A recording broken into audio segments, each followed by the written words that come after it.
Hello learners, आज हम सीखेंगे HVZ रिएक्शन। ये ऑर्गेनिक केमिस्ट्री की बहुत फेमस रिएक्शन है और इसे हम कार्बोक्सिलिक एसिड टॉपिक के अंदर स्टडी करते हैं।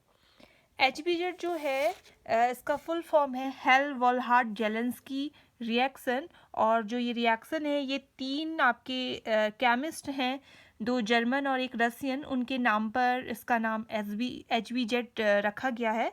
इस रिएक्शन में क्या होता है, आपके पास कार्बोक्सिलिक एसिड है और उसके जो अल्फा कार्बन होगा, कार्बोक्सिलिक एसिड ऐसा होना चाहिए जिसके पास अल्फा कार्बन हो, और अल्फा कार्बन भी ऐसा होना चाहिए जिसमें आपके हाइड्रोजन बॉन्ड जरूर हो। तो उसका हेलोजिनेशन करने के लिए जो ये रिएक्शन है ये बहुत काम आती है। ये बेस्ट मेथड है for the preparation of alpha hello acids. Alpha hello acids form होंगे। और एक बात इसमें ध्यान रखने वाली है, ये जो रिएक्शन है इसमें सिर्फ एलिफेटिक कार्बोक्सिलिक एसिड ही रिएक्ट करते हैं। एरोमेटिक जो कार्बोक्सिलिक एसिड होंगे वो पार्टिसिपेट नहीं करेंगे। और जो इसमें हेलोजेंस आपके रिएक्शन में पार्टिसिपेट करते हैं वो आपके क्लोरीन एंड ब्रोमीन होते हैं। आयोडीन यहाँ पर पार्टिसिपेट नहीं करेगा। इस रिएक्शन के लिए रेड फास्फोरस और फास्फोरस हैलाइड की जो रिक्वायरमेंट है वो बहुत ज़रूरी है। तो देखिए जो रिएक्शन है वो इस तरीके से होगी। आपके पास एसिड है और एसिड के पास ये देखिए, ये जो एसिड है ये एसिड का कार्बन है और इसके नेक्स्ट जो कार्बन है इसको हम अल्फा कार्बन बोलेंगे। और इस अल्फा कार्बन में हाइड्रोजन होना कंपलसरी है। अगर हाइड्रोजन नहीं होगा तो HVZ रिएक्शन नहीं हो पाएगी। हैलोजन है, हैलोजन मैंने आपको बताया क्लोरीन और ब्रोमीन हम ले सकते हैं, साथ में रेड फास्फोरस। तो यहाँ पर देखिए एक हाइड्रोजन है वो रिप्लेस हो जाएगा हैलोजन से, और इस जो जो प्रोडक्ट फॉर्म हुआ है इसको हम बोलते हैं अल्फा हेलो एसिड। अब इसका एक एग्जांपल लेके देखते हैं। देखिए हमने लिया है प्रोपियोनिक एसिड। प्रोपियोनिक एसिड इसका जो नाम है on the basis of total carbon numbers के बेसिस पे हम इसको नाम देते हैं 1 2 3। तो प्रोपेन नाम होता है पेरेंट नेम, और उसमें अगर हम एसिडिक ग्रुप होता है तो प्रोपियोनिक एसिड हम लोग लिखते हैं।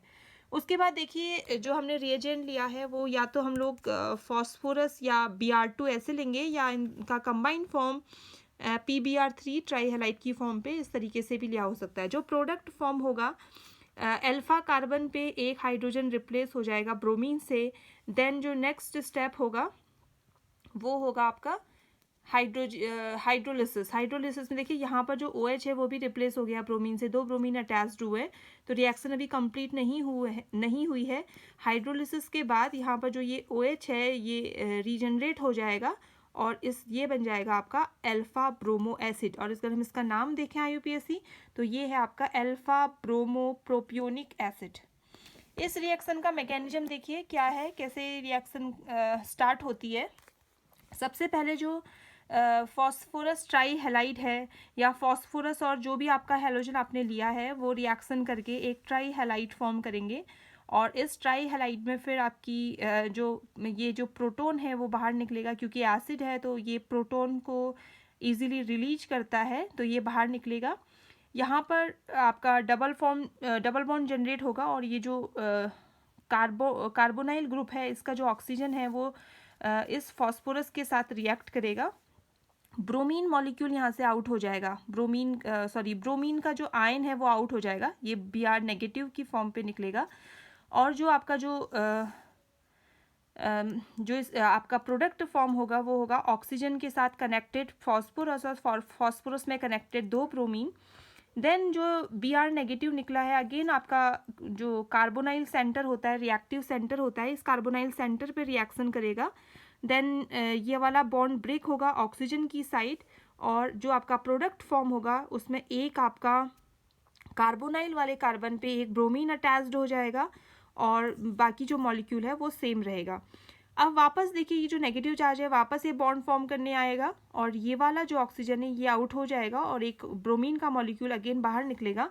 तो जो आपका प्रोडक्ट फॉर्म होगा इस बार वो हो जाएगा आपका ये दोनों तो ऐसे ही रहेंगे, यहाँ पर रिएक्शन नहीं हुई है, इस सेंटर पे रिएक्शन हुई है। कार्बोनाइल जो ग्रुप है वो रीजनरेट हो जाएगा और इस बार यहाँ पर OH की जगह एक Br मॉलिक्यूल आपको जुड़ा हुआ मिलेगा। साथ में जो बाई प्रोडक्ट निकला है वो फॉस्फोरस है, फॉस्फोरस के साथ connected double bond O and bromine है। देन देखिए इसके बाद का स्टेप क्या है। उसके बाद अगेन जो Br नेगेटिव है वो फिर से अटैक करने को आएगा, और इस बार वो अल्फा जो कार्बन का हाइड्रोजन है उसको रिमूव करेगा। तो ये यहाँ पर अटैक करेगा इस पे, और जैसे ये हाइड्रोजन रिमूव करके ले जाएगा, ये वाला बॉन्ड इस कार्बन पे, इस डबल बॉन्ड पे शिफ्ट हो जाएगा, और ये वाला जो बॉन्ड होगा वो ब्रेक होगा ऑक्सीजन की तरह। इसको हम लोग ये इस तरीके का है जैसे कीटोइनॉल टॉटामेरिज्म में हम लोग देखते थे कि यहाँ पर अब आपका जो फॉर्म हो जाएगा वो इनॉल फॉर्म हो जाएगी। इसको हम बोलते हैं इनोलाइजेशन बोलते हैं। अगेन फिर देखिए आपका जो Br2 मॉलिक्यूल है वो फिर से रिएक्शन करेगा, ये वाला जो प्रोटॉन है ये बाहर निकलेगा, ये डबल बॉन्ड फॉर्म करेगा, ये जो डबल बॉन्ड है वो ये डबल बॉन्ड ब्रेक होगा, और यहाँ पर जो नेगेटिव चार्ज जनरेट होगा वो इस ब्रोमीन पे अटैक करेगा, और ये वाला जो ब्रोमीन मॉलिक्यूल है ये नेगेटिव फॉर्म पे बाहर निकल जाएगा। अगेन देखिए आपके पास एक Br नेगेटिव निकलेगा और एक H पॉजिटिव निकलेगा। ये दोनों कंबाइंड होकर HBr भी फॉर्म कर सकते हैं। दो इसमें आपके एक नेगेटिव और एक पॉजिटिव जो आपके आयन है वो बाहर निकलेंगे। जो आपका प्रोडक्ट फॉर्म होगा, यहाँ पर आपका कार्बोनाइल जो कार्बन है, कार्बोनाइल जो ग्रुप है वो रीजनरेट हो जाएगा, साथ में आपका OH की जगह ब्रोमीन अभी भी ऐसा ही रहेगा। बस यहाँ पर नया ये है कि आपका जो अल्फा कार्बन था उसमें एक प्रोटॉन की जगह एक ब्रोमीन अटैच हो चुका है। आपका जो प्रोडक्ट है आप उसके नज़दीक पहुँच गए हैं। अगेन क्या करेंगे, जो हमारा H2 है, हाइड्रोलिसिस का जो स्टेप है वो हम करेंगे। एक स्टेप हमारा कंप्लीट हो चुका है, अब हम हाइड्रोलिसिस करेंगे। हाइड्रोलिसिस में जो ऑक्सीजन है, ऑक्सीजन के जो लोन पेयर है वो अटैक करेंगे कार्बोनाइल सेंटर पे, और जो कार्बोनाइल का कार्बन डबल बॉन्ड O है ये ब्रेक होगा। तो आपका जो हाइड्रोलिसिस के बाद जो प्रोडक्ट फॉर्म होगा वो प्रोडक्ट होगा ये, यहाँ पर एक OH ग्रुप अटैच्ड हो जाएगा। देखिए यहाँ से एक हमारा H2 यहाँ पर ऐड होगा, और H2 जब ऐड होगा तो इस पर एक पॉजिटिव चार्ज आएगा। उस स्टेप को यहाँ पर मेंशन नहीं किया है मैंने, वो स्किप किया है। देखिए उसको हम लोग ऐसे दिखाएंगे। वो फिर अगेन उस H2O पॉजिटिव को रिमूव न्यूट्रलाइज करने के लिए H पॉजिटिव निकलेगा, वो H पॉजिटिव इस वाले O नेगेटिव पे अटैच हो जाएगा। तो यहाँ पर देखिए इस कार्बन पे 2 OH ग्रुप हो जाएंगे, एक OH ग्रुप ये, एक जो कार्बन डबल बॉन्ड ऑक्सीजन था वो OH में कन्वर्ट हो जाएगा। तो आपका जो प्रोडक्ट होगा वो इस तरीके से आपका प्रोडक्ट आपको मिलेगा।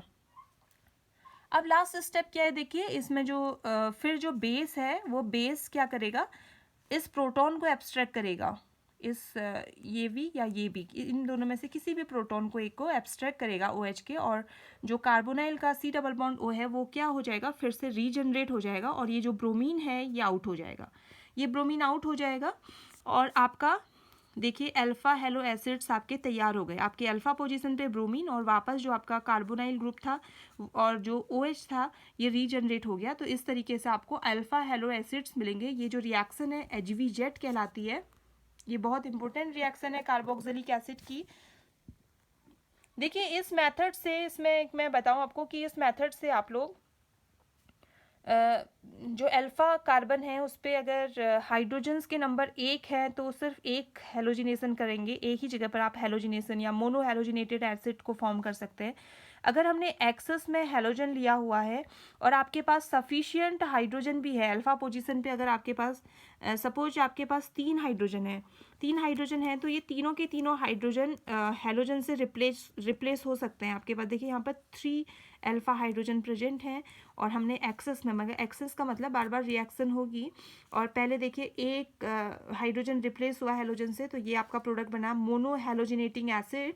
देन फिर से रिएक्शन हुई है फॉस्फोरस की, रेड फॉस्फोरस की हेलोजन से, तो यहाँ पर बने आपके डाई हेलोजिनेटिंग एसिड।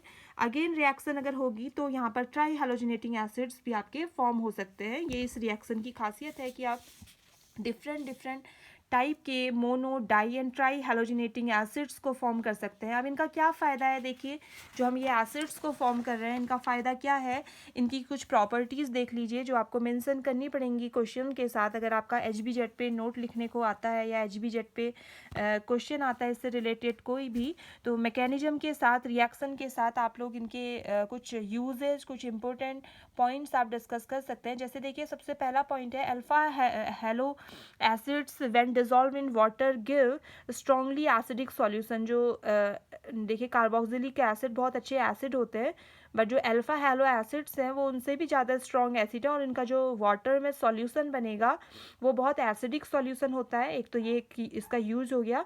नेक्स्ट जो है alpha halo acids are stronger acids than parent unsubstituted acid. अगर नॉर्मल आपके पास कार्बोक्सिलिक एसिड था तो उनके कंपैरिजन में जो ये सब्स्टिट्यूटेड एसिड या अल्फा हैलो एसिड्स होंगे वो बहुत ज़्यादा स्ट्रॉन्ग एसिडिक नेचर शो करते हैं। जितना ज़्यादा यहाँ पर अल्फा पोजीशन पे जितना ज़्यादा हैलोजन ग्रुप लगे होंगे, अगर एक होगा तो कार्बोक्सिलिक एसिड के कंपैरिजन में उसकी एसिडिटी इंक्रीज हो जाएगी, 2 ग्रुप होने पर थोड़ा और बढ़ जाएगी, 3 ग्रुप होने पर और ज़्यादा बढ़ जाएगी। क्योंकि यहाँ पर देखिए जो एसिडिक प्रॉपर्टी मीन्स कि जो ईजीली हाइड्रोजन को H पॉजिटिव को रिलीज कर दे वो अच्छा एसिड माना जाता है।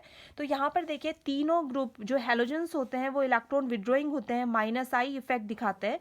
तो यहाँ पर ये जब प्रोटॉन को निकलेगा और उस पर नेगेटिव चार्ज आएगा ऑक्सीजन पे, उसको स्टेबलाइज करेंगे ये electron withdrawing group, acidity increase करते हैं एसिड्स की, और इस कारण से जो अल्फा हैलोजन या अल्फा हैलोजिनेटिंग एसिड्स होते हैं उनकी एसिडिटी ज़्यादा होती है। उसके अलावा कुछ रिएक्शंस हैं जो अल्फा हैलोजिनेटेड एसिड्स देते हैं बहुत इजीली, जो कुछ प्रोडक्ट को फॉर्म करते हैं उसको भी हमें देखना है। देखिए अगर हम अल्फा हैलोजिनेटिंग एसिड्स की रिएक्शन डायरेक्टली अमोनिया के साथ कराएं तो आपको जो प्रोडक्ट मिलेगा वो अमाइनो एसिड्स मिलेगा। ये बहुत इंपॉर्टेंट रिएक्शन है, बहुत यूजफुल रिएक्शंस है for the synthesis of amino acids. Amino देखिए यहाँ पर NH2 ग्रुप आ जाएगा, NH3 से डायरेक्टली अगर हम रिएक्शन करेंगे। अगर हम डायरेक्टली एसिड्स के साथ रिएक्शन करते हैं तो ये प्रोडक्ट आपको नहीं मिलता। यहाँ पर इजीली जो हैलोजन है वो रिप्लेस हो सकता है NH2 से, इसलिए आपको अमाइनो एसिड्स बहुत इजीली इससे मिल जाएगा। दूसरी रिएक्शन अगर हम एक्वस KOH या NaOH के संग बेस के संग अगर इसकी रिएक्शन करें तो जो हमें प्रोडक्ट मिलेगा वो अल्फा हाइड्रोक्सी एसिड्स मिलेगा।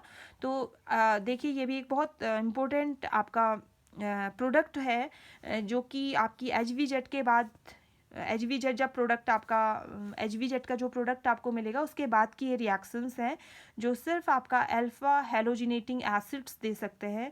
इसलिए जो HVZ रिएक्शन है ये बहुत ज़्यादा इम्पोर्टेंट हो जाती है। इसके अलावा भी कुछ नेम रिएक्शंस आगे लेके आऊँगी, और आप इनको पढ़ते रहिए, समझते रहिए, इनको लिख कर आप इनको प्रैक्टिस कीजिए तो ये आपको ध्यान में रहेंगी। इनकी मैकेनिज्म को बार बार आप इनको लिख के प्रैक्टिस कीजिए तो आप इनको भूलेंगे नहीं। Thank you so much. आज के लिए बस इतना ही।